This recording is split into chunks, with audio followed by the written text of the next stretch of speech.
Hey everyone, Jake here, and welcome to this special GameXplain discussion. So it's the end of the year, and I just started doing this whole YouTube thing, and I thought now is the time to reflect. How am I doing? What should I think about going into the future? And I thought there was no better person to ask. Nobody I would rather put my trust in than Kyle Bosman, formerly of Game Trailers and Easy Allies. Kyle now creates a gaming-focused editorial show called Delayed Input, which is supported by fans on Patreon, and you can read more about that via the link in the description below. I've looked up to and enjoyed Kyle's content for a long time, so I hope you enjoy this casual, candid conversation. Kyle, how are you? I'm doing, I'm a little sniffly. I'm a little winter sniffly today, but honestly, it's like a comforting. Sometimes you are in the mood to be sniffly, you know? Oh yeah, okay. Sometimes you're ready to be a little sickly, and I am today. Ooh, okay. We're rocking that third night of Hanukkah vibes today, by the way, which is an underrated night. I feel like this is where you start to like appreciate it a little bit more. You know, you're past the excitement of the first two nights. Now it's like, okay, what is the third night like? I think this is the perfect third night conversation. And do you get a lot of comments about your gritty? No, nobody recognizes gritty. Wow, I love your little gritty back there. This finally, I've had him in all of my videos waiting for somebody to finally give me an excuse to talk about gritty. Gritty is known outside of NHL circles as the greatest mascot of any professional sports team. Thank you very much. Now, we of course had that title with the Philly Fanatic beforehand. Are you familiar? Yeah. Okay. I would disagree with the Philly Fanatic. I'm not a big fan. Why? Philly Fanatic's got like things coming out his ears, right? No. And it's got like a long nose. He has no ears. He does have a cone with a tongue. Yeah, it doesn't do much for me. Don't you feel like, okay, I'm a Philly guy. Can't you like imagine the Philly Fanatic in your head? Can't you see that him and I are connected? A little bit. Okay. A little bit. Yeah. But in my mind's eye, the Philly Fanatic had weird ears too. That's true. That's true. We'll go back. We'll check the tapes. So Kyle, it's been a couple of years since you stopped working for Easy Allies and you've been pursuing things on your own. And I listened back to your exit interview for MinMax, and one thing I was really struck by that I think resonated with me was just your desire to be challenged, to find something new, and to kind of be accepting of niches that hadn't existed yet.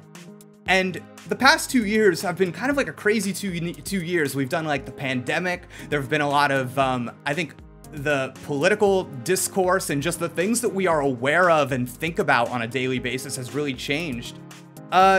Personally, looking back at these past couple of years, how much have you changed? How much has your outlook in terms of who you are and what you do and what you set out to be after Easy Allies? What are the main things that kind of come to mind? Great question. It's a fun interview because I think it takes place like weeks before COVID really ramps up. It's like one of those things that's like crazy to think about going back. It's like, oh, they don't even know what's about to happen. And of course none of us did. I feel much more mellowed out, I guess. I feel like, we all globally got a real perspective. It's so funny. Okay, so here's I guess like a weird inside story that kind of like ties in with all we're talking about. So one thing I do is a consultant on the Game Awards every year, which is a really fun thing to do. We do a lot of writing for the show, and basically like help out with a lot of aspects of it. I was talking to Gabe, who's the like head writer of the show, basically, and I was talking to him about how like I don't think you can just excite people as quickly anymore as even 2 years ago. Definitely as opposed to 5 years ago. But it's definitely not like you can just get some celebrity go like, "What's up, gamers?" and people go like, "Yeah." I feel like that's just like gone. I feel like you can't just like snap and have a thing and then just have a crowd blast at it. The Game Awards still like increases in popularity every year, you know what I mean? People are still there for it, but I feel like globally we've just dampened a bit. Do you think there's any chance that this dulled response has to do with just getting older? Yeah, I have to ask myself that every week as I make a video. Is just like, oh, am I an old man? So I do like but I also think, okay, like let's think about like what this generation's growing up on, right? Is that like they have like Marvel movies were normal, like crossover movies, any massive crossover is like usual. They're looking at Fortnite every week. So like the things that used to like, oh, a sequel to a game that was waiting for its sequel for a long time is just like normal to kids who are growing up. And so, yeah, like we're desensitized for sure, but they're growing up in a weird world where weird is so normal that it's like, I can't imagine riling up a 13-year-old. I don't know what to tell you, little 13-year-old. Okay, I hear you. Because the thing I see getting riled up in the 13-year-olds is I have a group of neighborhood kids that are all in like middle school that live around me. They're obsessed with my dog. So they, you know, so they like to come over. They're very into the fact. Yeah, they're very into the fact that I'm a YouTuber. Their parents are not, but they are. Yeah, and I love asking them like, yo, what are you guys playing right now? What are you into? For all of them, it's Pokemon. Really? Oh yeah. And I ask them, you know, I'm like, hey, do you guys like care about the performance issues? And they have no idea what I'm talking about. So valuable perspective. But the thing I see them get most lit up about is like, hey, there was this really cool dance on the Wednesday Addams Netflix show, and we're all gonna do it for a TikTok. What do you think about that? I can't be cynical about that. Okay. I can't be. Okay. I can't be. Have you seen the dance? I haven't seen the dance. It's a good dance. Okay, so as long as it's a good dance, and I think Wednesday Addams is like a fine role model. I think she might speak to our time more than anyone, right? Like, hey, we're all goth now. We're all dark. We're all here. So yeah, I kind of like that actually. Cool. To kind of veer us back onto some semblance of a topic. Yeah, of course. In the past couple of years from just doing the streaming thing, have there been like huge learning, like moments of learning or anything you played or did that spurned any kind of like reflection? Okay, a small reflection comes to mind first. I played Final Fantasy VI for the first time this year. And previously, I always hated Moogles. Moogles, to me, have the dumbest little scrunched-up faces with the absolute biggest, dumbest noses. Their wings are just too small. Never liked a Moogle. Never liked their attitudes. However, Mog is a playable party member in Final Fantasy VI. A Moogle himself. And he's very powerful. And what's crazy about that is a video game character being good in a video game functionally can change how you perceive them. It can make you like, so if a video game character like you hate pops into your favorite multiplayer game is OP and great, you're gonna like that character more. And so it's like weird. I like Moogles now because Mog was such a great party member to me. So now you like all Moogles? I'm cool with Moogles again. Wow. Yeah. Wow. I feel like the next time you play Kingdom Hearts, it's just gonna hit different. Yeah. It's yeah. So they're just like they're little shopkeepers in Kingdom Hearts, right? Oh yeah. Yeah. So the character being good. I see. I don't know if I feel this way, Kyle. Go on. Okay. I play a lot of fighting games. One of the worst things about me is that I love fighting games deeply.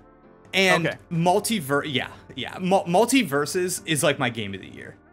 And already, is that really quick? Is that a bad opinion? It'll probably hit my top 10. I played a lot of Multiversus this year. Excellent. Okay.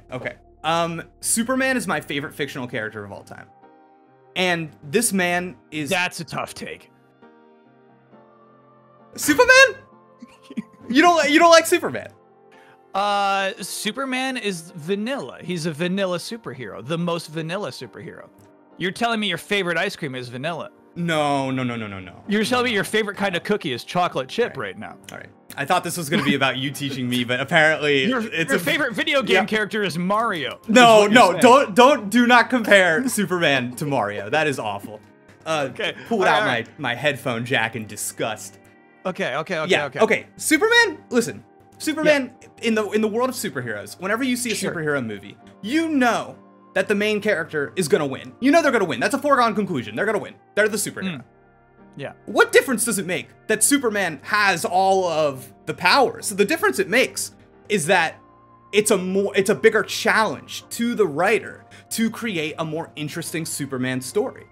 Is how do I make an interesting, how do I make it interesting that this guy wins? Because with everybody else, it's like, oh man, he's Batman doesn't have any powers. Oh man, it's so interesting that he won just on that alone. But with Superman, it's like, okay, of course he's gonna win. How do I create something around this? What? You had 2 sentences to sell your take on Superman, and you succeeded. Oh, you hooked me in. Kyle. Yes. Okay. Kyle. Yes, this is good. Why did I even bring up Multiversus, Kyle? Because now we're talking about OP characters and OP characters making you like a character more. Okay. Are you familiar with the most OP character in Multiversus right now? There's like 3 different ones.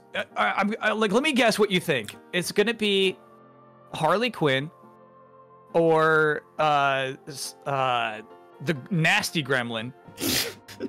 Stripe. What's his name? Stripe. Stripe. Yeah. Those are my guesses for who you think is OP. Yeah, both of those I think are Harley Quinn OP in 1v1s. Okay. Stripe probably more annoying than OP, but got it. But the one that the community is really complaining about right now is Jake the dog. Whoa. Yeah, Jake the dog from Adventure Time. And yeah. He's a nasty character. Nasty. And like, I get it. He's got the range, he's got the power, he's got all these kinds of different tools that make him really annoying and hard to fight against. Nothing can make me like that dog. That dog is a weirdo. Yeah. Okay. You know what? I don't think this disproves the theory. I think this feeds into it. Okay. I want to play with you here. Yeah. Because yes, I dislike Jake the dog as well because of how nasty he is in the game. When he's pulling out the skateboard and just juggling with you, and just like, the dumb axe that just goes is like his overhead attack. Yes. It's ridiculous. Yes. So in a single player game, when I'm just playing with Mog and Mog's on my team, excellent. Yeah. But to be faced against an OP character, it's gonna make you even like that property less. I understand. I had no qualms with Adventure Time before, but losing to both of those characters, Finn's nasty too. Yeah. Makes me dislike that poor character who did nothing wrong in his own media, but facing him in that match actually has made me dislike that character. Yeah. Okay, I feel like I've walked. You've already imparted a lesson onto me. This is fantastic. Who's your Multiversus? I've been carried off the side by Superman and punched many times. Yeah. And that made me dislike Superman as well. Wonder Woman was my main for most of it, and then I was playing Stripe for a bit. The most annoying character. Do you even like Gremlins? No. But there's it's a nasty gremlin. He's got a chainsaw move that you just hold side B, he just goes. It's great. Yeah. If people want to read more about my thoughts on Superman, by the way, I've got an essay over at Hey Alma about my relationship with that character as a Jewish Cuban, how I feel that's reflected in the Superman Clark identity. It's good stuff. I'll throw a link to that in the description below. Okay, so Kyle, before we move on into my 2022 game opinions so that you can teach me more, I've always wanted to ask you this, and now is my chance. And if you don't want to answer, totally fine. What's the dream? Wow. You wanted to ask me what the dream is? Yeah, I just personally, I've watched your stuff for a long time, and like, what the dream is maybe in a toxic way on my mind a lot. Like, it's just something I personally meditate on too much. And I'm just like so curious what comes to mind when you hear that question, if anything. Okay, so I think we're talking about like me personally too, right? Yeah. Okay, because I feel like personally this is a bad thing. Mm-hmm. When I see somebody who is creatively working until they die, I'm like, I want that. When somebody was just like at their prime, and then like just like like that person was 90 and still like making movies, or still just appearing on talk shows or something like that. That's like, yeah, man, I would love that. I would love to just be churning, creating stuff up until my very death. I don't presume I'll get it to 90, honestly. But anyway, I always want, the dream to me is to like keep creating and like keep improving. Like the goal of most of my stuff is like I want to be doing better than I was last year. I want to be like making better stuff than I was last year, or at least changing, figuring something new out and going in some other weird new direction. Honestly, I think this is deeply personal, but why not share it to many people? My current dream is, what I admire is creating worlds. Okay. And I feel like that's like such an abstract idea today, but like it's like such a thing that I admire in others. Like when I look at manga, when I look at video games, when I look at movies and comic books, it's like those are all avenues in which you can just create your own world and a basis of characters, but then like that it can exist beyond one story. And so like, you know, a lot of what I've been like, what you learn and read about is like, hey, here's how to write a script, here's how to make your story, right? But there's like so few people in this world, you can't even like, I don't know, really tell people how to create a world. And that's fascinating to me. It's something I would like to attempt, but it's tough. Thank you for that, Kyle. That's you've given me That's something the dream to me. Yeah, you've given me something to chew on. Is it with being somebody that's always having stuff come out, is a large part of that just you kind of like the idea of having a large body of work? Kind of. It's a weird thing. Having stuff always come out is the opposite. It makes it disposable, so I don't have to worry about it anymore. Okay, got it. If I make a bad video, it's gone the next week. People forgot about it already, you know? And so like my current stuff of, doing like a live stream or something like that, is that it's like, hey man, don't worry, you're doing a whole nother stream tomorrow. Like if you did a bad job or anything like that, it's just like, it's this constant iteration where you don't really have to be concerned about like, oh, I just made a bad movie that I spent 4 years directing. You know what I mean? Like, it's just always on to the next thing. Okay, that is comforting. In my short time at GameXplain, I've discovered that too. I have a video come out and it like beats, and I'm like sitting eating dinner and I feel bad. And I'm like, oh God, I don't like, you know, and I'm beating myself up about it. Then I remember like, oh, it's just tomorrow's another day. It's okay that they hated what I said in that one. And then it's in nobody's head like it is my own. Making worlds. I'm gonna be chewing on that for a while. I think the way it comes to me the most is sometimes I read like a line in a book and I'm like, whoa, that line just like paints a world. And that's like one of the most impressive things to me. Well, I wish you the best in terms of creating worlds, man. That's cool. Can you say anything about a couple years ago, I swear you mentioned you were writing on an international video game. Do you have I still can't talk about that. Totally fine. Yep. Cool. Okay.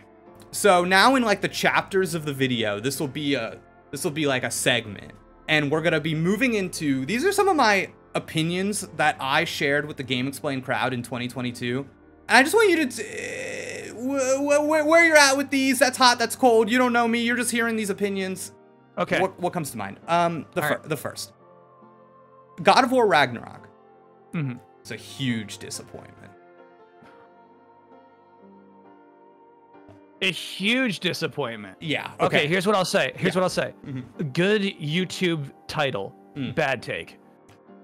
Okay. Let me defend myself. And then I'll hear your rebuttal. Okay. Because you said huge. You said huge disappointment. Yeah. Okay. Yeah. I've discovered, thanks to God of War Ragnarok, that it turns out the most interesting things about God of War 2018 were wrapped up in the meta narrative. It was the reinvention of this video game character. How do you make him different? How do you age him up with the people that played and made him? The relationship with the son, just like all of this stuff that I think was wrapped up in the mystery of a soft reboot, that emerging from the shadows and being like, I have a beard. There's something about this that is like, oh, it's good. It's like good. That moment is awesome. And God of War Ragnarok is a sequel that I feel lacks narrative through line. I feel like it is a, my big complaint when I reviewed the game was that there isn't a moment of catharsis. There isn't a moment where the Revelation is dramatized so that there is like a change in not only the narrative direction, but in the gameplay. In the way that I thought God of War 2018, you get the Blades of Chaos. Okay, we're tying it back into the main stuff with the past, literally changing it, and it's a new gameplay thing. It's all there. Boom, emotional catharsis for Kratos and the player. Where was that moment in God of War Ragnarok? Was it there? I know you were on the deepest dive for min-max, so I feel like you've got the answer. Yeah. As I'm trying to think of these things, I'm trying not to be... You're spoiler clean so far, and I'm trying to stay spoiler clean on this. Right. Here's what I'll say. Here's what I'll say is that the title of the game is Ragnarok, which is the end of all times. Right. And so I came into this game expecting the end of all times. Okay. And so I was not expecting... I guess I wasn't waiting for any sort of catharsis, but I will tell you... I'll tell your audience as well, even those who are scared of spoilers, Sony plans on continuing this franchise. The game is not the end of all times. It's like, it's not, it doesn't end everything, which is what, I don't know why I was expecting it and dreading it the entire time. I'm playing this game like, oh no, everybody's gonna die. It's like, no. Don't worry about the title Ragnarok. Okay, those are all fine takes, right? Okay. Those are fine perspectives. Okay. But you called this game a huge disappointment. Yeah, hit on that for me, please. That's like, I guess you were expecting to be shaken alive. You expected the game to reach out of the screen and shake your body off of the couch. And that's the only way I could see you being disappointed. Because otherwise, like, I feel like it even, like, rustled your shoulder a couple of times. You never felt a jolt? Never. In any moment? You never felt like, whoa, we're going this way, we're going that way with this? No, every decision the game makes, I feel has no narrative inevitability. It's just the author pressing their thumb going, this is gonna happen now. And because of that, I just couldn't, like, I was in a video game. I wasn't, like, on a story that, like, was going... okay. Very brief spoiler walls. Very brief spoiler walls. Let's put them up. Let's put them up. Okay, thank you. There is a moment before the final fight where Kratos has this dream of his long past wife talking to him. And she says, hey man, what you've got to be able to do is open your heart. If you open your heart, you'll be good. Minutes later, we're talking to Atreus and Kratos goes, boy, don't close your heart to this. This is actually good. Keep your heart open. And I'm like, guys, you can't pay off a moment that you told me was there all along, that you inserted into the story 5 minutes ago. That is, no. And I feel that that is the whole game. The spear, it's like, we need a weapon to kill a god. Well, luckily behind this door is a bunch of rings, and the rings make a weapon. I'm like, what? Like, I really feel that that was consistent throughout the whole game. No, that's all. So, okay. Yeah. That's all fair. Okay. That's all fair. That's all fair. But yeah, to me, like the highlights of the game, where it excels, where the things that game is capable of doing that no other games are capable of doing, like it's all there. So in so many places where, like, yeah, narratively, like if we break it down, it's a mess because it kind of has to be a mess because the game is so big. The game's just huge, and they had to like throw so much into it that like I don't know what I would do on that team, on that narrative team, right? Because there's just thousands of directions and thousands of needs that the narrative has because they needed a new weapon. I know they probably spent weeks. What is our new weapon? What do we do with a new weapon? Like, what do we even do? And then somebody said a spear, right? And then somebody said like, okay, but then they gotta go get the spear back. They're like, well, it could duplicate. And then like the poor narrative team's like, okay, how do we make a duplicating spear? And so like, it's this thing where like all these teams have to work together and like justify these things that are like cool ideas for the video game, but also cool ideas for the story. I mean, it's huge. The game is like huge. To me, it's still a massive accomplishment. I cannot call it a huge disappointment. Okay. You've brought something into my thinking that I was not thinking about, where I definitely think about the story like it's a movie or a book. And bringing in this idea of like, no, somebody has to, this idea has to start in one of the departments. and then it has to be translated into all of the other things. That's interesting. I've never really thought about that before. Never worked on a game. Worked on some movies. All bad. Like movies, like a scriptwriter can just write the script, right? And what's weird is like in movies, like the writer is respected. It's like, well, this is in the script, we're shooting this, you know? Oh, you're biting your lip like you've seen otherwise. Yeah, so wild, my primary job in Hollywood was that I worked for studios to change scripts that writers had written. So it was like, oh, we need this to be so it was your job. This is hilarious. Yeah. Yeah. So your job was to like change scripts. Yeah, I did. I was like quote unquote discovered when I was a stand-up comedian. So I did a lot of like make this funny, insert jokes into this that ruin the author's vision. Would they call them punch-ups? Yeah. And like, and then after like growing from that a little bit, it was a little bit of like, oh, this movie needs a relationship. Jake can make a relationship in this movie that shouldn't have one.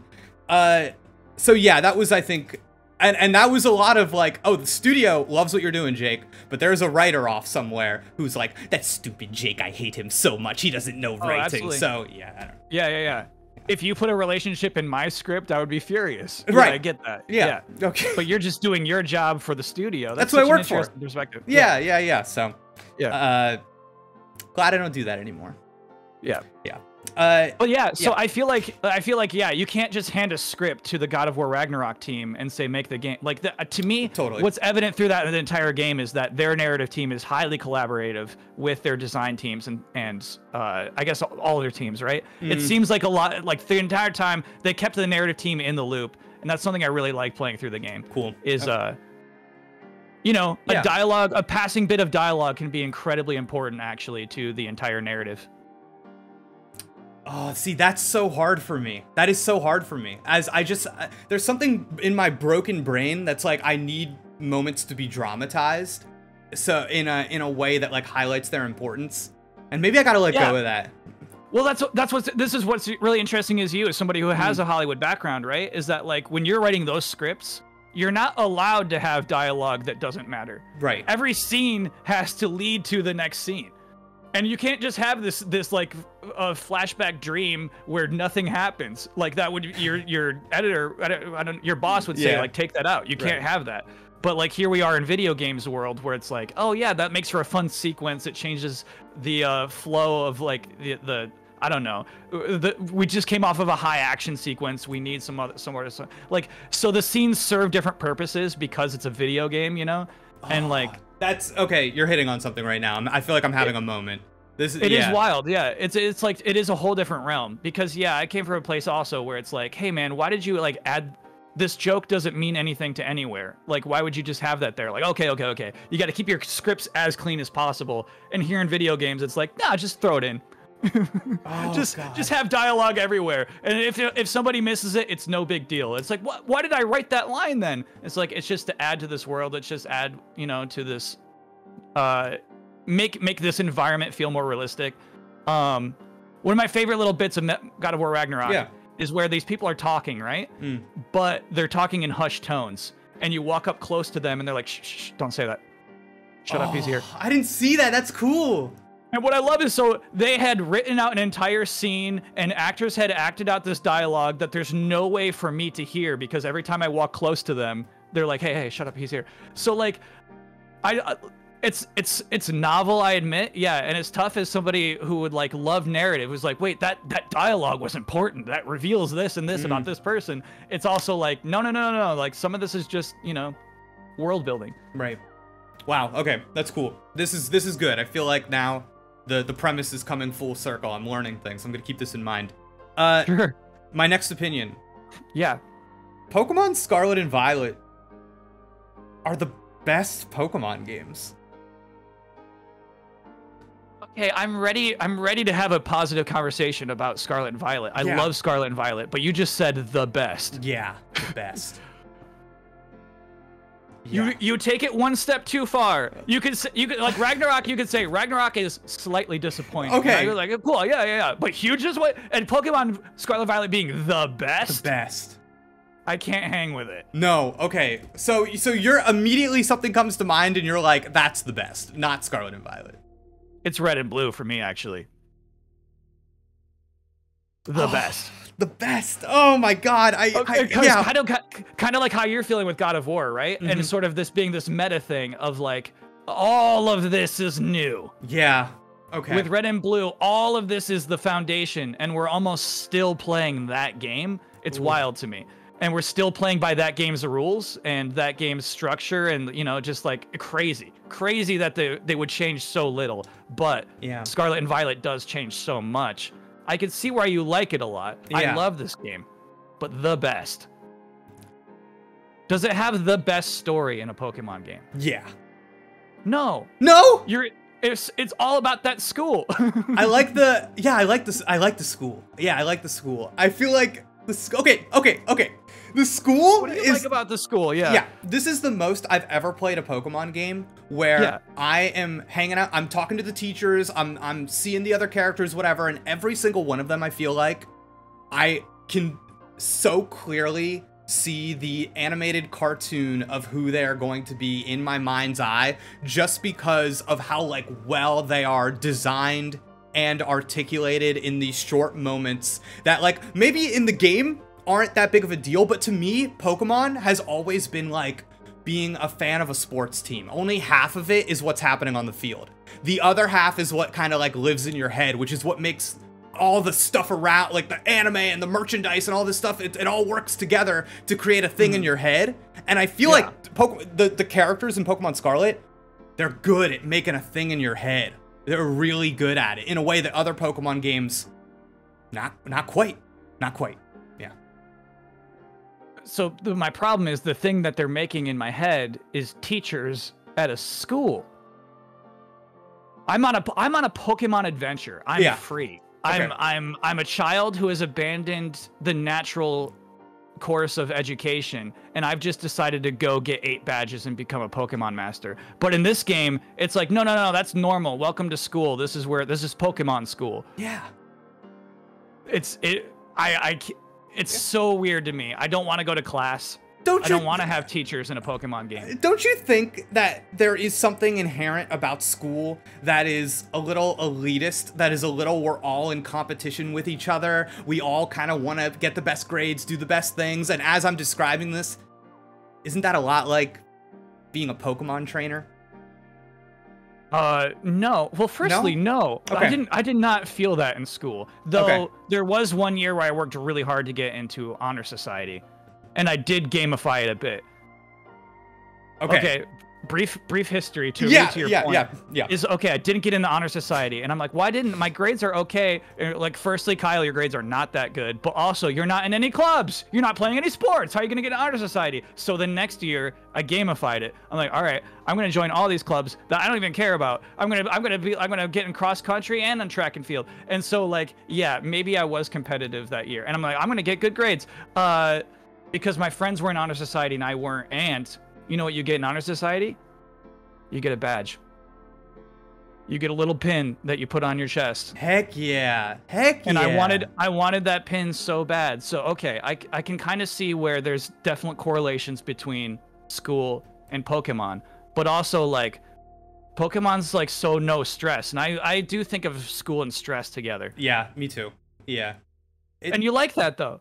I do. Yeah, I do. I just think, like, there is something that really works about, like, different gym leaders, different types, different Pokemon classes. Like, it fits in a way that I'm like, oh yeah, the way that the world of Pokemon is stratified in a certain way, I can see how this all kind of comes together in a school. I feel like if there was a, like, television show about Pokemon school, that would be an awesome television show. I'm not saying it's like perfect in Pokemon Scarlet and Violet, though I do like it because I think sometimes those teachers taught me things, which was neat. Same. Yeah. I finally understand why I got Premier Balls. You didn't know that before? No. Oh. So if you buy 10, if to the audience who might also not know, if you buy 10 Pokeballs, you get 1 free Premier Ball per every 10 Pokeballs you buy. So when they asked you I the learned that question, in Pokemon school, yeah. you said you get 10 Pokeballs and you got the question wrong. Okay, cool. Yeah. Yeah. Yeah, so I don't know. I guess to me the question isn't what's wrong with the school. It's do we prefer these kinds of stories that are, I guess they're not like prevent the end of the world stories. You just kind of end up there. It is kind of what you said. It is a little more freewheeling. Right? Well, yeah. And so like Black and White is my favorite before this one. This to me, Scarlet Violet compared to Black and White. Black and White's cool because it does a bit of exploring, like, hey, is it okay that we do this? That we have these Pokemon battle? Like, is it, or what kind of relationship do we have with these creatures? Like, what is this cool? And like, there's to have a villain who's like, no, it's not cool. Stop, stop doing that. Is kind of fun. Though, am I getting that confused with Platinum? No, you're correct. I forget. No, you're okay, correct. okay. I actually got my Pokemon stories mixed up. But anyway, Black and White's the one where like the Elite Four, it's interrupted, right, by like these drills at the end. I think so. Yeah. Yeah, that's cool. That's really cool stuff. So there's nothing on that level in Scarlet Violet, you know what I mean? It's like no surprises. Well, okay. The entire descent. Okay, yeah. Okay. No spoilers, but best okay. ending of a Pokemon game in a long time. That sequence, I can't believe they went there. The crater pays off. The crater pays off. At the beginning of the game, there's a crater on the beginning of the map. Yeah. It's huge. They say don't go to the crater. The crater pays off. Yeah. In a huge way. Yeah. Love that crater. Comparing it to Black and White, don't you feel like the new Pokemon designs blow that game out of the water? Great new Pokemon designs, yeah. Yeah. Gimme Ghoul? Well, yeah. Honestly, most of my favorite designs are like new takes on old Pokemon. Okay. Annihilate. Yes, Annihilate is absolutely one of my favorites. Clodsire, huge favorite. Cool. What's his name? King Gambit. Okay. Absolute big favorite of mine. Cool. Even some of the ones that you see later. So like I'm a sucker for that stuff more than I am like, ooh, cool new Flamingo, but I like the Flamingo too. Is it that bad when a Pokemon stands? Yes. It is. So, okay. Yes. Okay. So you're talking about like the world, you know, Pokemon is your favorite sports team. You imagine them all the time. I don't want to like, this is a comparison. This is a frequent comparison, right? Yeah. Is my cat wakes me up in the morning. When I sleep in too long, my cat comes and wakes me up. And there's just some Pokemon I don't want like walking into my bedroom and like shaking me awake. Okay. It's like, you're a man with legs. Like, get out of my bedroom. And so that's kind of the case. It's like that's the line I basically draw is, do I want this thing to wake me up? Like even a Tyranitar, come and wake me up, Tyranitar. Even if you're like a nasty beast, yes. But if you're like too close to like a human structure, like I don't want you like in my living space. There is something inherently unholy about a Pokemon turning a doorknob. I understand that. Okay. You've made it clear for me, because I don't hate that grass cat that much. The final one, I think it's okay. What, you want that grass cat walking into your bedroom? No, you're right. I don't. But just like, you know, I like that it's like a magician. I think that's cool. I think it's like a little attack that crits every time. Like, I don't know. That's kind of cool. That attack is really cool. Yeah. That they made the grass Pokemon like have a nasty attack. You know what I mean? Grass Pokemon's normally like, oh, I'm gonna put a little seed in you, and then I'm just going to poison you, and like, okay, sure. I can do Solar Beam, but I gotta charge it the next turn. It's stuff like that where it's like, oh, bummer, Grass always gets the short end of the stick, I feel like, when it comes to being a bruiser. Okay. So cool to have a grass Pokemon who can just hurt you really bad. All right. You just unknowingly checked another opinion I have. Up until Scarlet and Violet, I've always picked the grass starter. Oh. So now I feel that maybe is bad. No, I also like the grass starters. Okay. I love doing a Leech Seed. Yes. Yeah. Getting all the spores. I love that. Yeah. I love doing stuff like that. To me, it's really about the design more than it is like, oh, I got to get a fire type. I got to get a water type. It's like, cool. To me, there was no way Fuecoco was not the right choice. Agreed. I'm with Fuecoco as well. Nice. Do you feel like, and just to wrap up this Pokemon thing, I feel like things that just get. I know, like, when we covered the game, the big, I honestly, I made some jank videos that really popped off, and that was a huge part of our coverage. Nice. Yeah, I feel like the things that got overshadowed in that conversation isn't like the open world design in Scarlet and Violet kind of good? Yes. Okay. It's a good map. Yeah, it is a good map. It's a good map and it's fun to traverse. Like once your bike is fully upgraded, it's actually fun to bop around and crawl up walls and scale around. Like it's actually like fun to be in that world. Which is what I was surprised by. Yeah. Should they bring back Legends Arceus throwing the ball? No. No. Oh, you're breaking my heart. I love throwing maybe that ball. like mid-battle, like, hey, do you want to throw the ball now? But no, it's too cheap. Okay, just getting Pokemon like that, moving on your merry way. All right. It cheapens the Pokemon themselves. Yeah, I guess it does do that. I mean, there's a lot of ways to feel about this, but I feel like even shiny hunting, I was just thinking about this last night. It's like shiny hunting is kind of gross because of how many Pokemon you say no to, simply because they don't have a shiny fur. You know what I mean? Yeah. Like you're just like no to like hundreds of Pokemon because they aren't the special one. And so to me it's like so against the point of like, oh, I want one of those. This is the one. You are my partner. You're the one for me, you know? It's like, no, the only one for me is the shiny one. It hurts. I started like feeling bad for the Pokemon. I almost wish there wasn't a way to shiny hunt. To me, the best case scenario for a shiny is you see a Pokemon that otherwise never would have been on your team. And you go, oh my god, you're special. Now you gotta be on my team. Yes. And then, yeah, exactly. Yeah. Kyle, like you, I feel I am occasionally an enjoyer of bad games. And I have a little bit of a reputation now at GameXplain for I just like Marvel's Avengers. I just like it. Ooh, okay, cool. And I truly, in my heart of hearts, think that that game has good combat and like did a good job of making distinct character kits all in one game. I think that game has a lot of problems, but there's something about it that is fun. And then Gotham Knights comes out this year. Yes. And I want this game to be good so bad. Man, I was so excited. I did a preview for this game, and even then I was like, I had hands on. It was over a stream thing, so whatever. But I was like telling myself, I'm gonna enjoy this. It won't be for everyone, but I'm gonna enjoy it. Then Gotham Knights comes out. Did you play Gotham Knights? Yeah. Okay. I'm max level, max gear on Gotham Knights. All right, we gotta talk later. I can't figure out how to get legendary gear, so that's interesting. Why do I enjoy these games?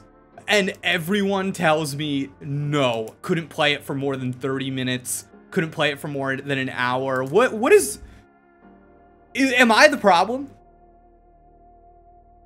Yeah. Yeah. Because the thing is, like, we have a responsibility as people who make videos to say, don't play this game. Okay. It's our responsibility. Like, yeah, we can love it in silence. Secretly, we can love these games. But no, it's a funny thing. Like, I actually think there's a lot of fun to be had in Gotham Knights. Yeah. I like being in a Batman I have a really world. fun time. And I like the tone of that game. If they told me straight up, like, hey, man, this is going to feel like a Saturday morning cartoon from the start, like, I would get it. You almost get it immediately. The dialogue just kind of, like, wallops you in a weird way. Like, oh, this is goofy? It's, like, rated M for mature, but absolutely, like, the goofiest, silly dialogue you can imagine. And, like, silly scenarios. You're meant to, like, care about these bat children in a funny way that I possibly couldn't. But the way they care about each other adds more to their characters. By the way, all you need for legendary gear is to do the most wanted criminals. If you can find them, just short answer to anybody in the audience who might be interested too. Just find those most wanted criminals. Sometimes they drop legendary gear. Got it. But it's such an easy game to dismiss. Yes. The reason why it feels like Just Us is like there's so much going against it and there's so many other things to do that like when there's a massive thing wrong with a game, it's so easy for somebody to turn it off that it's not like worth dissuading them, I feel like, you know? Totally. On the subject of the tone, I really like that too.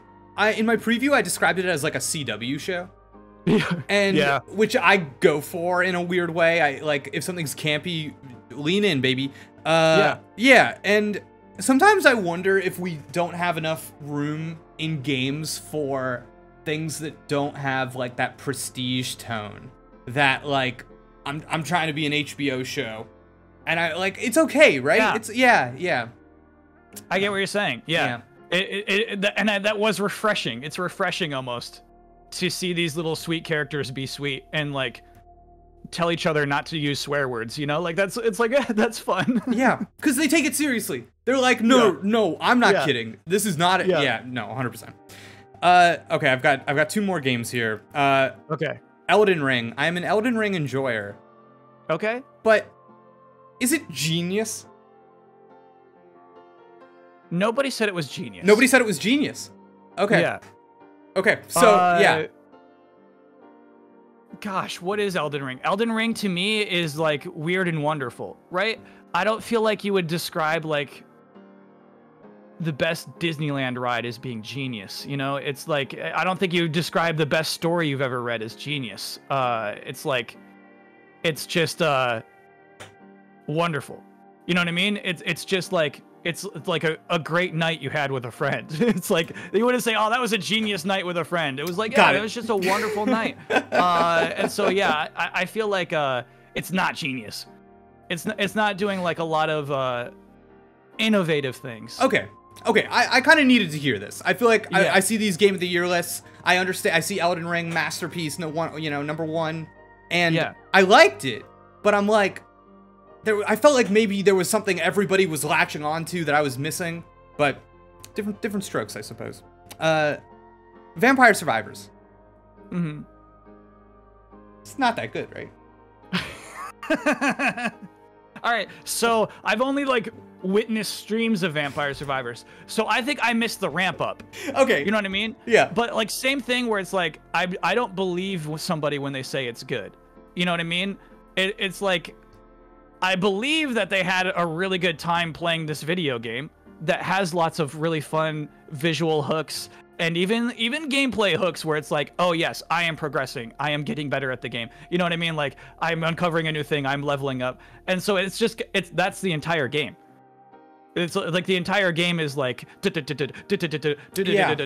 I do understand there's cool secrets and lore. I get that, but it seems like the reason the game succeeds is that it's proficient at hooking you. It's why I haven't like tried it. It's like I can like nod and respect it and like, you know, GG Vampire Survivor, you know. Right. But maybe someday I will try it. But I think that it's not that good, right? Is a good take. Does your audience want you to play Vampire Survivors? Do you see that in chat a lot? No. Okay. They know when I'm about to have a bad time. Oh, God. They have a good sense for that at this point. Wow, that's cool. Yeah. And so like they know like they don't want to see me have a bad time with a game that they love. Generally. Got it. Okay. Now just kind of to close things out, looking forward to 2023, there are some hot button things coming up that like right now I just need to know lean in or lean out. And yeah, and the first Can I tell you something? Please. A weird thing. When you said hot button, one of the ideas I was thinking of for my weekly show, one of the titles was Hot Buttons. I was like, this is such a good title. And then I was like, maybe it's kind of dumb. But I love the phrase hot buttons, especially in a video game context. Oh, yeah, in a video game context. That is good, actually. Isn't that fun? That is fun. I feel like now you gotta do it now. Now it's here. Should I shift it? I should shift delayed input to hot buttons? Wow, could you do that? Do you have that power? I mean, I have the power, but it would be a bad idea. I feel like you spend money on the logo. Yeah. Though you build up some awareness, you know. I got like incepted the other day though, because I was on YouTube and I had an ad for a backpack come up, and they used the same song as you use for the beginning of delayed input. Little blah, blah, blah. Yeah. And I was like, this isn't. That's not. Yeah, this is a cool backpack. Cool backpack. 2023. Yeah. The Super Mario Brothers movie is a huge thing on the GameXplain channel. A huge portion of our audience is obsessed with it. My boss, Andre, hello, Andre, is like, I wish I liked anything as much as he enjoys the ramp up to this Mario movie. Mm-hmm. Is it gonna be good? Yes. Oh my god. Okay. Wow, I was not expecting this. Yeah, it's gonna be good. It's gonna be good on the scale of other Illumination movies. So like, here's the crazy thing: is it's like everybody getting this excited for The Secret Life of Pets 2. You know what I mean? Oh, that's not good. Oh, so I've never seen Secret. I've seen Sing 2. And like Sing 2 is good. Oh, I love Sing. I love the original Sing as well. Have you seen the original Sing? Yeah, of course. Okay. I'm crying at the end for this little pig. This little pig mom is making me cry. Yeah. So like Mario is gonna be that good. Okay, this is tough because when I taught screenwriting classes, I literally had a lesson I taught that was called The Secret Life of Pets Problem.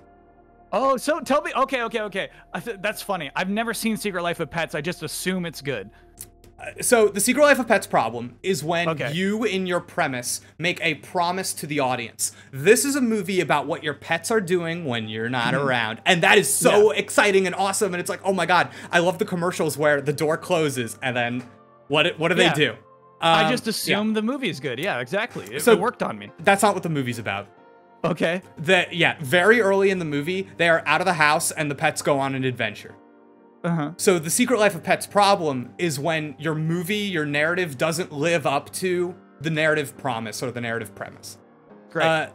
And so those movies have always been like, I literally use them as a example of bad movies. Great. But I love Sing. Okay. I love Sing. Sorry I brought him up. Let's use Sing then. Let's use Sing. Mario's going to be as good as Sing. Mario's going to live up to the promise, which is I'm shocked by. It looks like it's actually going to be Mario himself in the Mushroom Kingdom defeating Bowser. It looks like that is the actual premise of this movie. So, do you think it'll have an emotional core? It'll have an attempt at one. Okay. And will it succeed? Yeah. Wow. Okay. Now I'm excited. Okay, thank you. You've given me permission. Yeah. Okay. So I feel like, you know, I don't feel like this is going to be like a huge movie. It's so weird to see like so many. I mean, again, it's not weird to like Sing, but it's so weird to see so many adults this excited about a movie that will be as good as Sing. That's what's weird about it. Okay. Yeah. I hear you. There's a dissonance. We're not used to it. That's interesting. Yeah. It is something new in that regard. Right. Like imagine a Sing Direct. Like imagine like tuning into somebody who's like, hey, we're talking about Sing 3 today. And you would tune, you're like, oh, I gotta wake up for that. I gotta watch the Sing Direct. Yeah, okay. And but like for Mario, we're doing it. But it's like to me, it's like we just gotta like set our expectations at Sing level. I think that's cool. Okay, that's cool. The first Sing, my favorite visual gag in an animated movie ever, when the koala jumps onto the car for the first time to be the sponge or whatever. Oh my God. Friends and fans. That's your favorite one? I love that. Kyle, it made me laugh so hard. I was not expecting it. I was not expecting this little koala to be a sponge for the car. It really made me laugh. What's his name? Something Moon? Is it like Johnny Moon? Jackie, maybe? Jackie Moon, yeah. Hell okay. Yeah, Jackie Moon. Good guy, Jackie. Yeah. Zelda Tears of the Kingdom. Another huge thing for the channel. Yeah. I'm concerned that you can't do the Breath of the Wild trick again. And I feel like it doesn't work, especially since in the years following Breath of the Wild, we've kind of done like the Vista-based gameplay thing, and we've seen it done in other contexts. And maybe as a human being, I'm just like a little out on sequels in general at this stage in my life. I made a bet during the GameXplain 2023 betting special that Zelda Tears of the Kingdom would not get higher than an 84 on Metacritic. Oh yeah, this is great. And I realized that is a crazy bet. We made it worth double points because nobody believed in me. Is this game gonna come out and just kill it? I don't think so. Look, okay. So we all have to be understanding that COVID happened and development slowed for a lot of things. Yeah. But I think even in that case, this game has been in the oven for a long time. and I feel like something hasn't been working. You know what I mean? It is weird. It is weird that this game has taken so long to come out. And I like, you know, like the common response is like, yeah, but it took Breath of the Wild like 8 years to develop it. It's like, yeah, but this is mostly Breath of the Wild. This is mostly that, you know? I mean, you're using the same like skeleton for Link. You're using the same physics, you know? And so like, it hasn't proven itself in any of its trailers yet. I think that what most people would say is this game will be different because it's going to have 8 dungeons. And so like, it's gonna like, if those 8 dungeons are really fun and blow us away, heck yeah.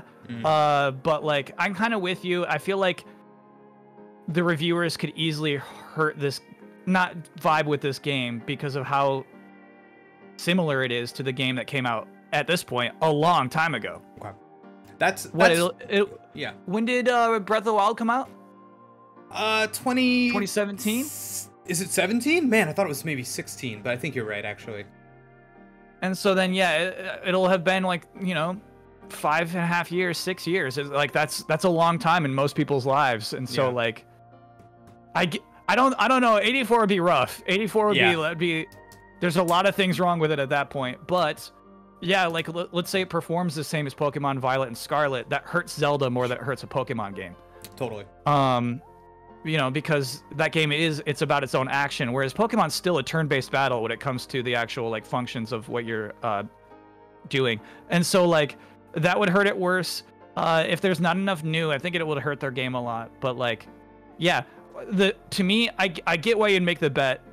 I made a similar bet. I said that Armored Core will review better than Tears of the Kingdom does. I say Armored Core 6 is going to review better than Tears of the Kingdom. Yeah.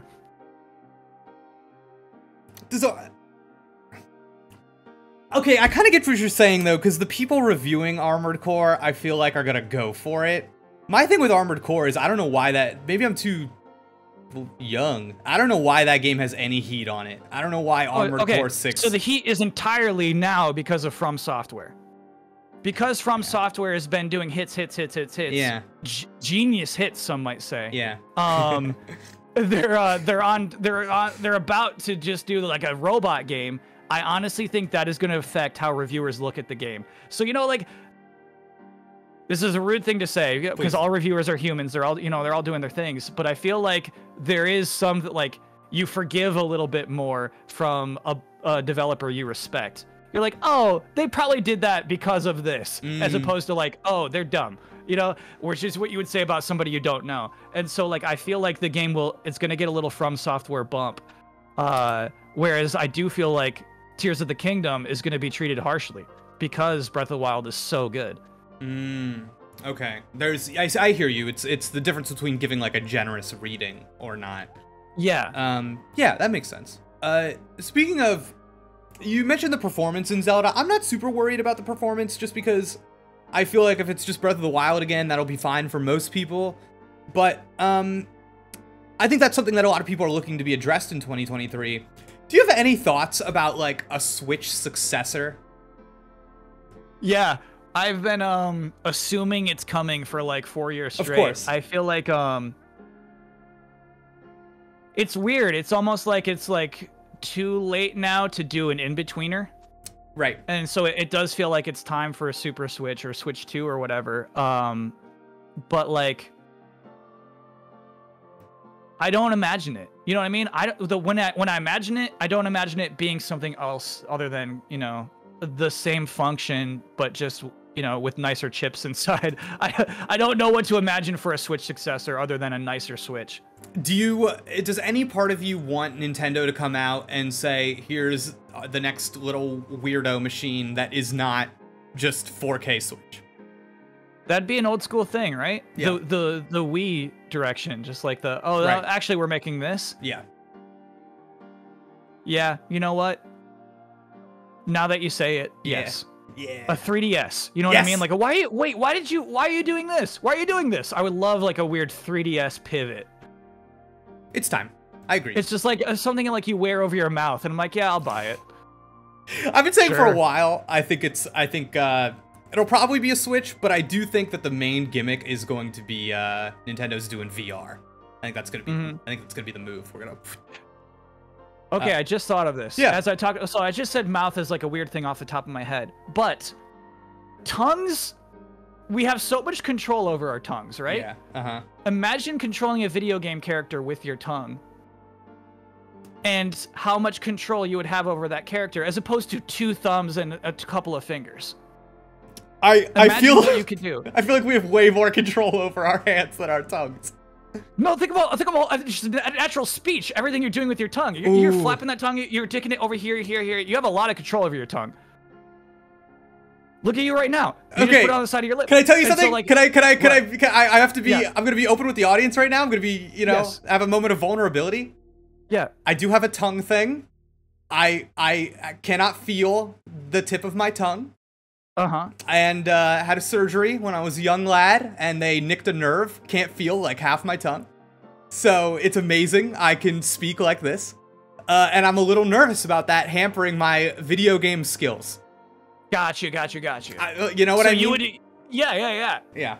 So, okay, you have a controller in your hand, but maybe you just use the tongue to, like, control, like, the character's, like, shoulders. You know what I mean? So the whole time you're playing, if I'm playing a game and my Yes. girlfriend comes in the room and starts having a conversation with me, Yes. I start talking, this has an effect on my... Yeah. You might have to give her the mouthpiece while you talk to her, and then when she wants to talk to you, you put it back in. What is the launch title for the Nintendo tongue? Is it a Yoshi game? It's gotta be a Yoshi game. It's gotta be a Yoshi game just to get people in, right? Yeah. It's like, Yoshi eventually tongue. they will understand. Yeah. It has to be a Yoshi game, but like eventually Zelda will be using the tongue, Mario will be using the tongue. It's like, expansion pack. It's basically required at that point. I don't. Yeah. All right. Well, lots coming to mind with the tongue. We just gonna put it aside. Nintendo tongue. Okay. Last couple of things here. I want to be excited about the Suicide Squad game. Am I allowed? Yes. Okay. That's not a Gotham Knights allowed. Oh no, it's a Gotham Knights allowed. Not again. Don't do this. So for what it has going for it is Rocksteady, right? So it is the Arkham team. So it probably is going to be the better game. Okay. Between the two, but I feel like I feel like it's gonna be one of those games where it's like easy to trash on. Like, look how funny it is that this part is bad. You know what I mean? It's gonna be an easy target, I bet, in 2023. I'm so thirsty for a good superhero game, and one of my best IRL friends is like a huge Destiny 2 player, and I like wish I had that kind of thing in my life with like a superhero game. I desire that. I desire dailies. I don't. Yeah. PlayStation VR 2. I feel like PlayStation VR was like a weird experiment that some people enjoyed, and then it kind of came and went, never really had its moment. PSVR 2 is coming out in a couple of months, and the tech like looks cool, but there's really nothing assuring me right now that it's gonna like be like will PSVR 2 be important? Will it be a cool thing? Important is a fun question. Yeah, it won't be important. No, really? It'll be a cool thing, but it won't be important. Okay, so this is crazy, right? Because Horizon sells so well. Yeah. It looks like a giant Sony property, but for them to say we're giving you Horizon in VR, I don't think it hits anybody's ears. You know what I mean? I don't think anybody's like, "Oh, cool. Yeah, I'll get a PSVR." Like to Sony on paper, that seems incredible. Right. You can join this huge property we have, one of our best-selling IPs. You can be in that world in VR. Isn't that exciting? Right. And I think for most people, it's like, no, it's not really what I'm there for, you know? And so, like, gosh, talking about IPs, talking about, like, building worlds and stuff, like, Horizon's there, but it's not on that level of, like, you care about the world more than the characters. It's not like you care about that world more than climbing a robot. And so it's like, I don't think they have a VR launch title that is as cool as Batman was for the PSVR. Yeah, okay. You're right. Which is why I bought it for. I was like, oh man, I can't wait to play that Batman game. Yeah. Okay. Looking in the mirror the first time. Yeah. Yes. You're right. Yeah. It's not. Even even just like crouching down in Wayne Manor and like looking at the piano keys, to me it was amazing at a time that wouldn't be today. It's not Kratos. It's not Kratos with the axe. If you have that axe in VR, that is something. Whereas no? Yeah. No. Kratos would be a bigger thing. Yeah. If they said God of War VR, it hits way harder than Horizon VR. And over the course of 2023, do you see them putting out a title that like titillates?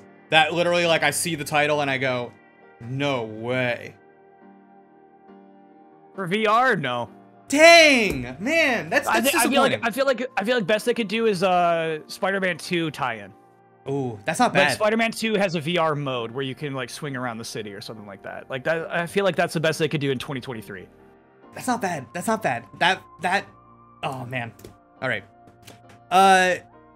Man, that's gonna be. Now I'm thinking if I even want that. Don't want to get too sick. I don't know. Oh yeah, you'll get sick. Okay, but that's part of it. That's like maybe it's just wall crawling. Maybe it's just you just wall crawl. Maybe that's the entire experience. Did you play the PSVR Spider-Man Homecoming movie tie-in?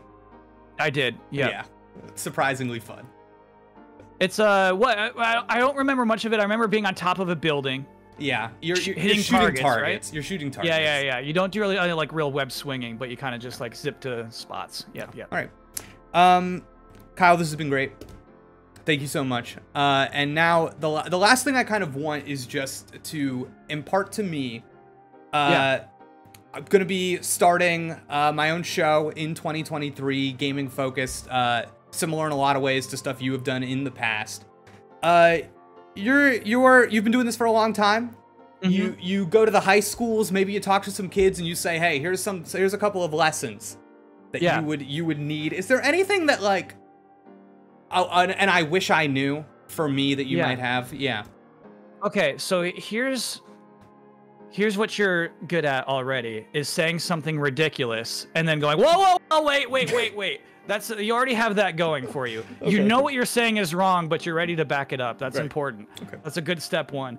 No, I think you have to, people like us, we have to be ready to feel ridiculous and accept the mistakes that we made. You know what I mean? We're not in a position where we can like double down and say, look at our audience and say, no, you're wrong. You know, we have to like take it lightly. You know what I mean? You have to just go on and do the next thing the next day or next week. I feel like video games are fun, you know? And so it's like, yeah, they're there to be taken seriously, and like obviously, you know, like the serious stories are serious, but like it's kind of like you also have to have a perspective on the whole thing, and you kind of do, right? When you said like, you know, these are all works of fiction still, we're all just... Are you taking notes? I am. I'm so sorry. No, I'm just shouting off the top of my head. This is noteworthy. No, it's good. This is good. I am a known addicted to taking notes person. Yeah, it's funny. Yeah. No, I mean, like, I guess what I'm saying is that, like, you know, it's like just, you know,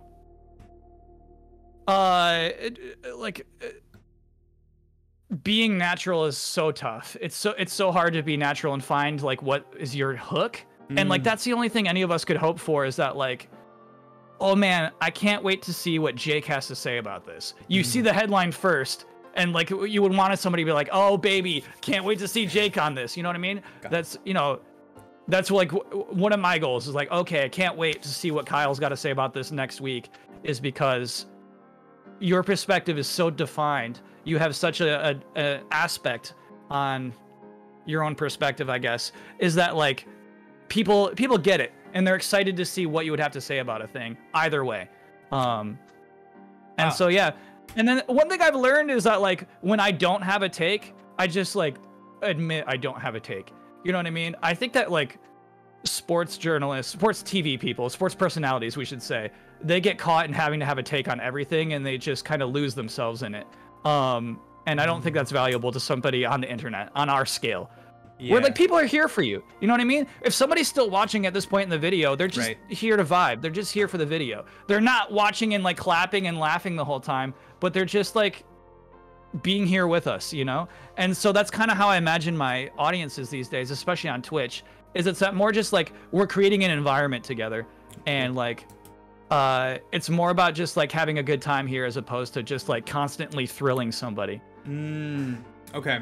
There is a little bit of that culture too. I find myself pushing up against sometimes where it's like you want to get the clicks. And yeah, the YouTube environment is definitely something that I've had to get used to. And there's like, I didn't realize I was in conversation with all these people in groups that I didn't know about before. And having to take that all in and decide what is important to my values and what isn't. And then trying to make like my lifestyle and my work balance, you know, all kind of align with those values. It's tough. Yeah. Kyle, I really appreciate it's weird. this. Yeah. It's weird, right? Because your face is up here. Yeah. You said you've done this for like less than a year now, right? Started in April, yeah. Yeah, that's wild. Yeah. What would you tell the high school? You know, for me, I think my journey so far has really been about, I did a full-on industry transition this year. And for me, that was about aligning my lifestyle with my values. It was freaking me out working in Hollywood and being like, okay, I got paid a lot right now. Now I gotta panic for the next 3 months while I figure out what my next project is, and then hope that somebody says yes to this, and then at the same time try to climb this ladder that's maybe killing my soul. And to have something here that is like, you work this many hours, you get paid this much, pick it up, put it down. And that is so valuable to me. And I think just like trying to undo some programming about work and the importance of work in my own life is really life-changing. So yeah, moving from Los Angeles to New York to Philadelphia now is like all of this stuff is bundled into that work. But the biggest thing now since working for GameXplain, I think really is the same thing. It's I've had some videos that really make people upset, and then a week goes by and I go, oh, maybe they weren't that upset. Maybe that's just what the comments look like, and that's just part of this environment. That's part of the culture here, is that you get really upset about something and then you kind of forget about it the next day. And I think for me, the thing that makes me feel good is that some videos that I know people reacted negatively to at the time have actually aged really well.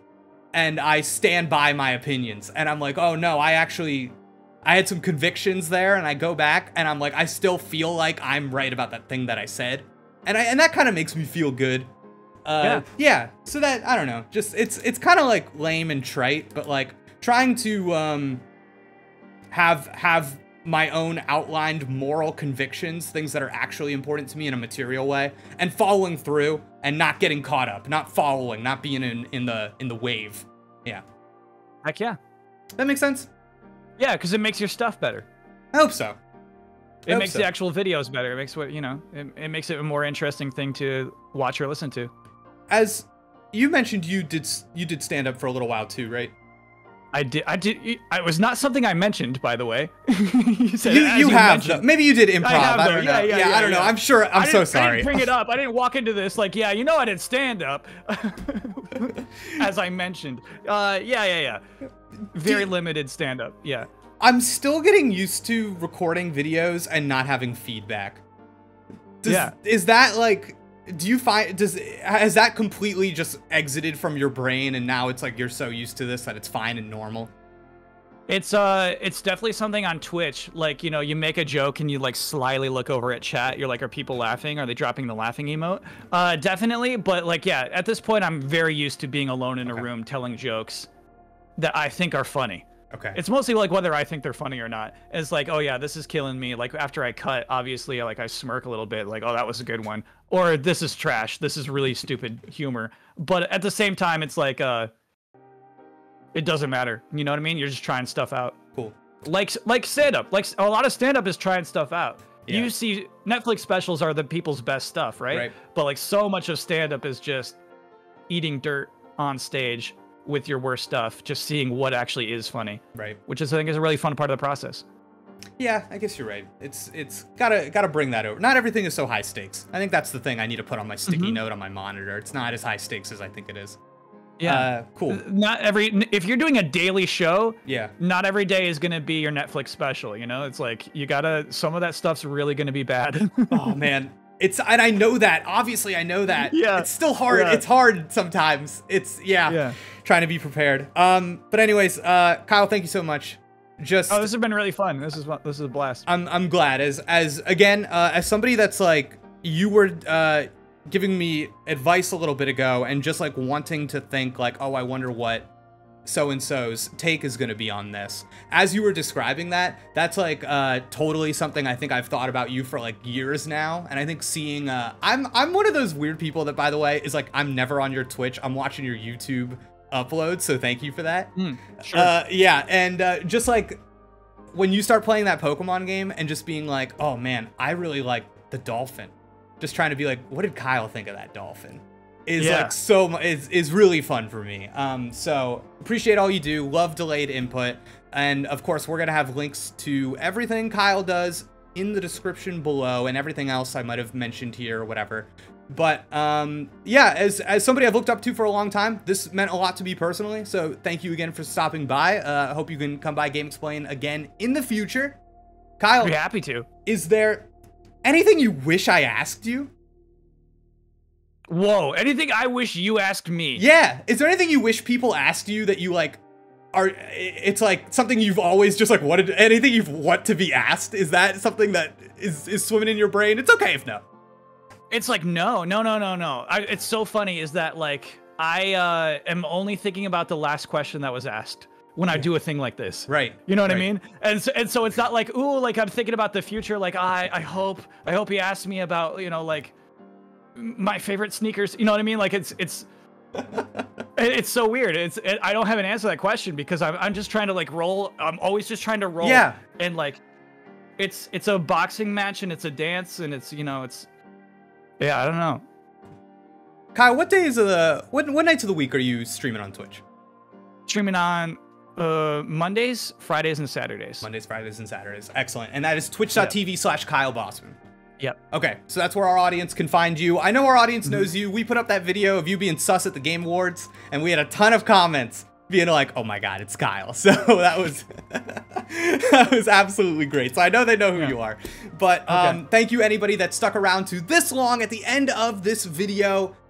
Really appreciate you. For everything else in games, you are already in the right place. So just let us explain. I'll see you next time. Goodbye.